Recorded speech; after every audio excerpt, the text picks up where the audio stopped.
All right. Welcome in, guys. Wow, what a bummer that game was. Game 7 against Oklahoma City.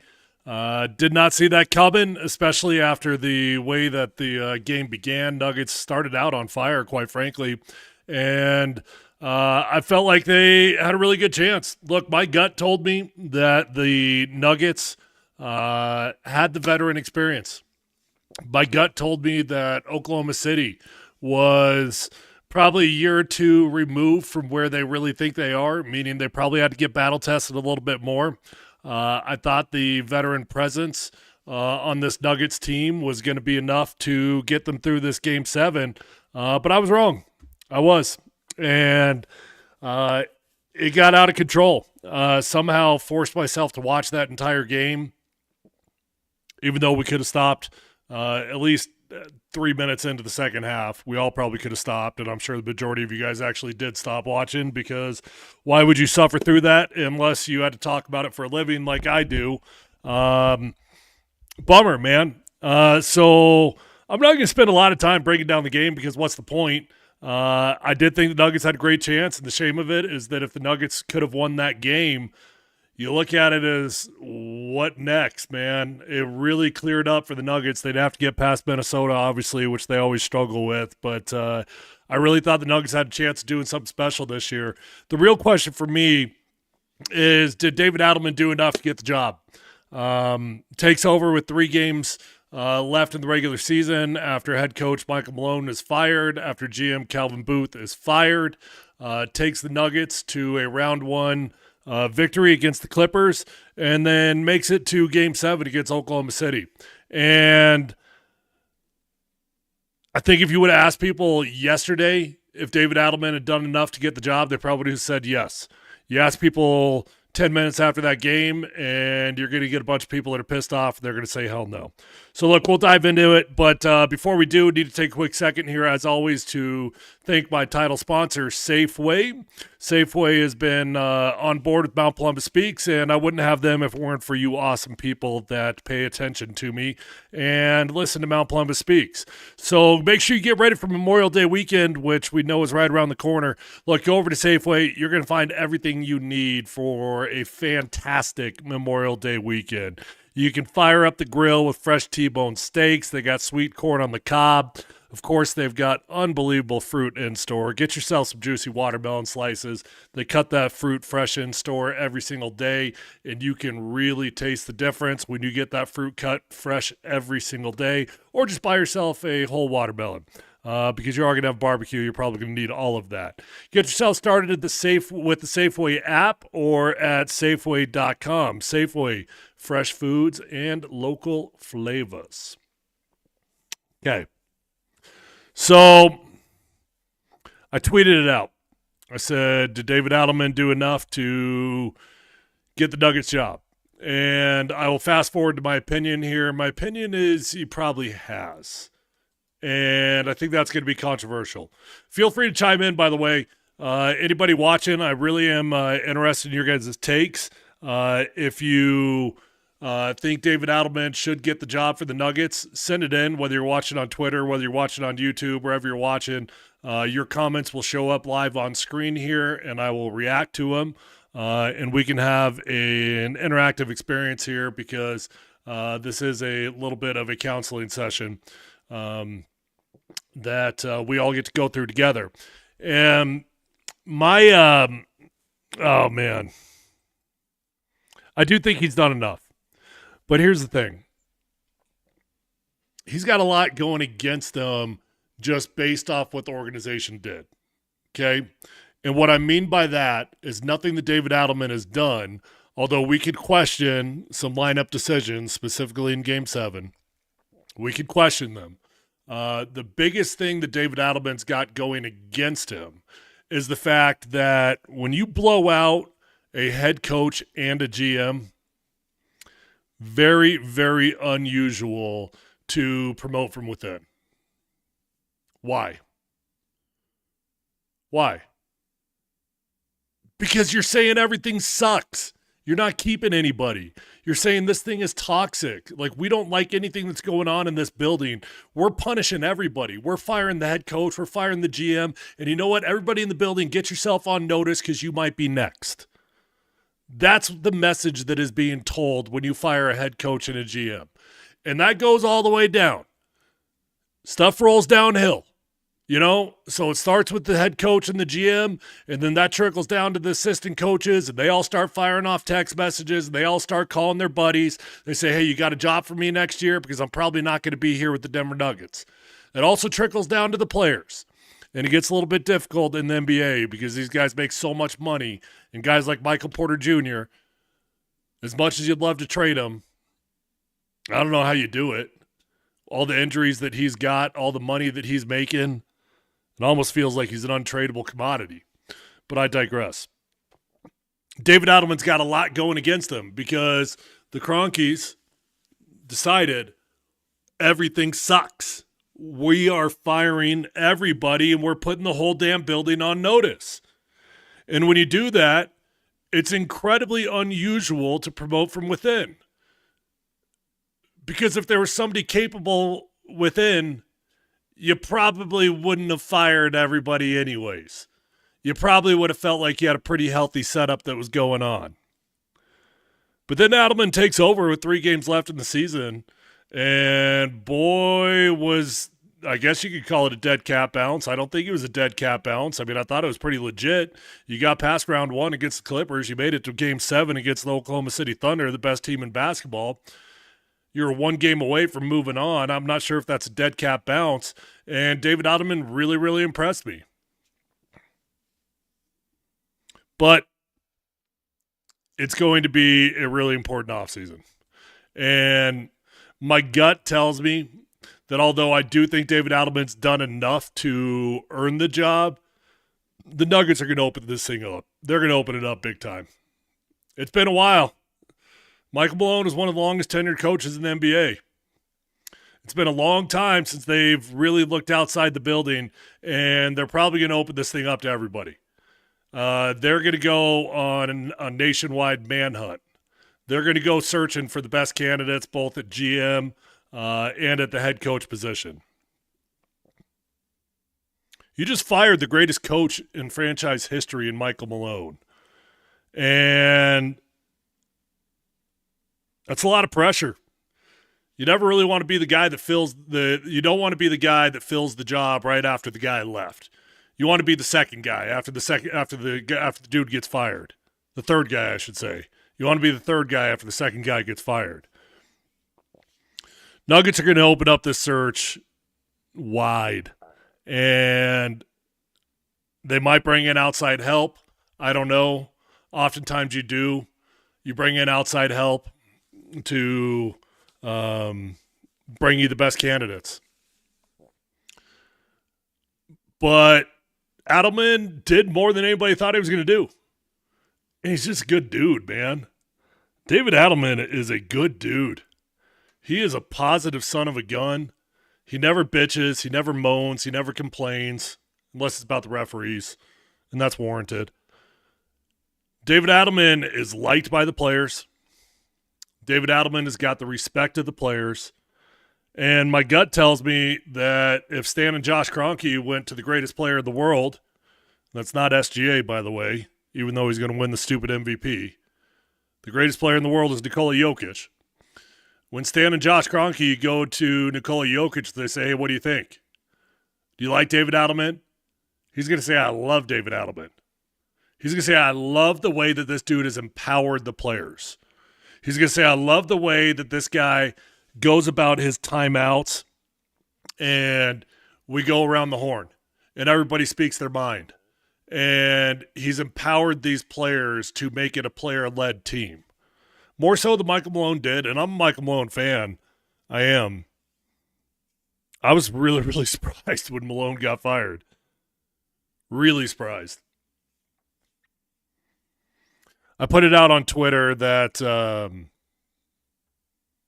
I think Michael Malone's done enough to get the job. Boy, people do not agree.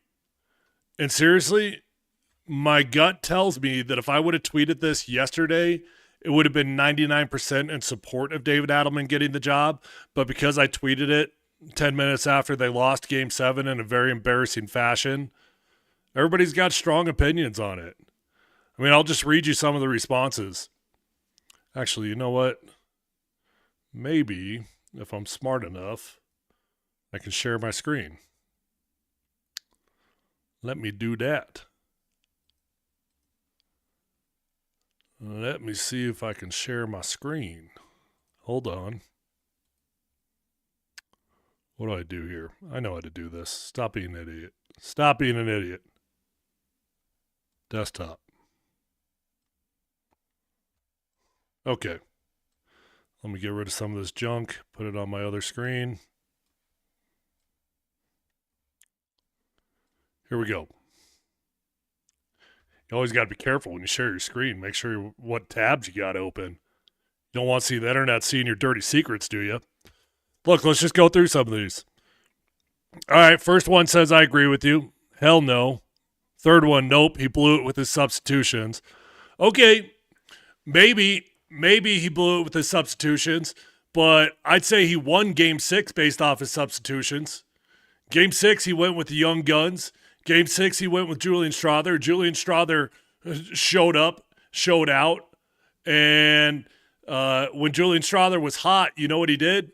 He left him in the game when Michael Malone probably would have pulled him out of the game because we know Malone loves the vets. So what were you supposed to do in Game 7 here? I don't know.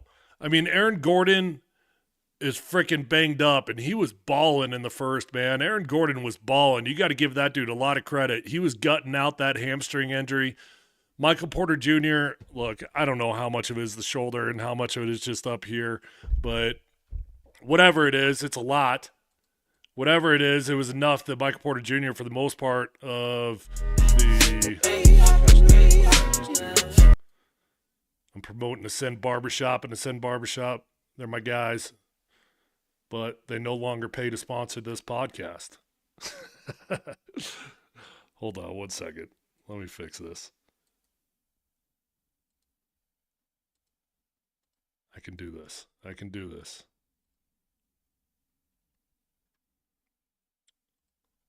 There we go. Now we got the camera and we got the screen up. Cool. All right, let's go through a few more of these, and you're gonna get the vibe on it. Yes, there are people in there that feel like he's done enough, but look at the far majority of this. Someone says he did enough to get full season. We've got a yes in there. We got a 50-50. MPJ was a huge liability in this series. Yeah, I mean, what's he supposed to do about MPJ? What's he supposed to do about that? He can't fix his shoulder. Dana disagrees, deserves an interview, but they got to open it up. And I do agree with that for the record. Just because I think Adelman did enough to get the job, it doesn't mean that I think they shouldn't open it up to a nationwide search. I do. Look, it's been a long, long time since you've had a vacancy at head coach and GM, and you'd be crazy to not open this thing up.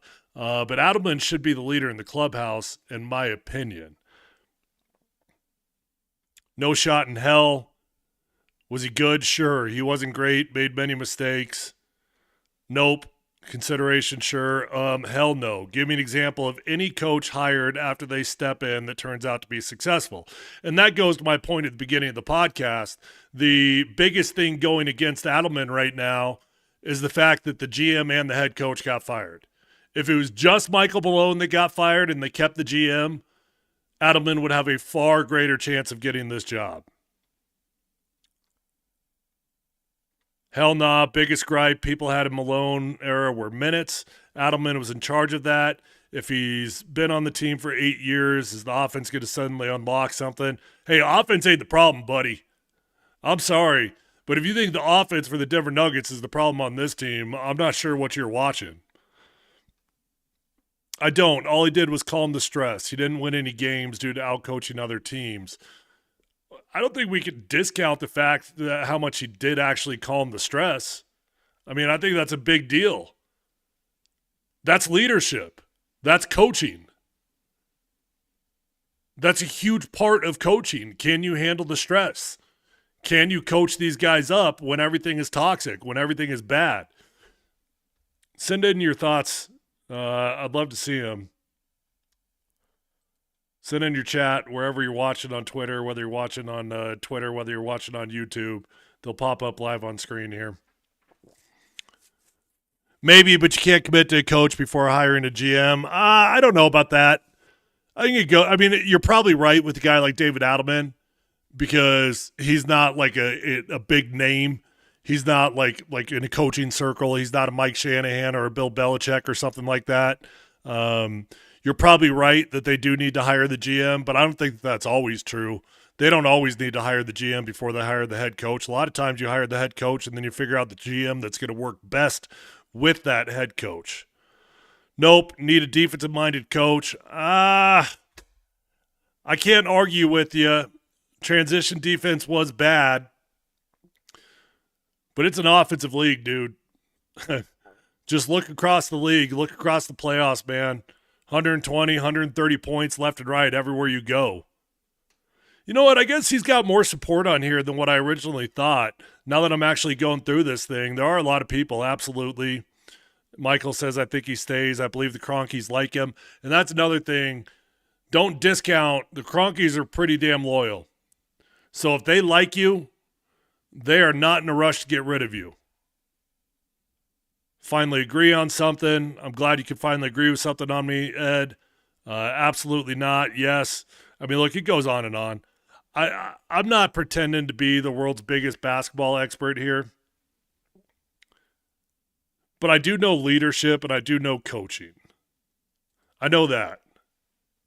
Phil says Nuggets need to get the GM first. The next GM, the coach needs to be a guy they believe in. Hold on. Got to fix my webcam again. It got messed up. Give me a second as you get to stare at my open mouth.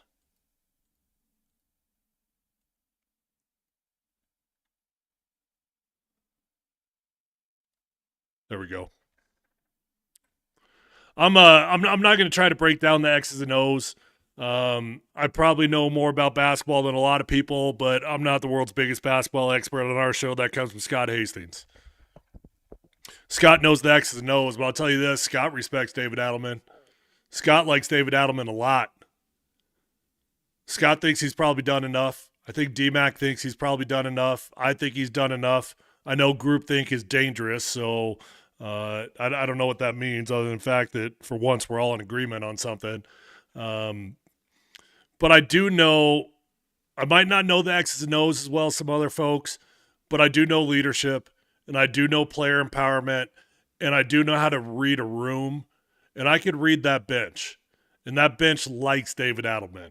I don't know what that means. It doesn't have to mean that he has to be the next guy just because they like him.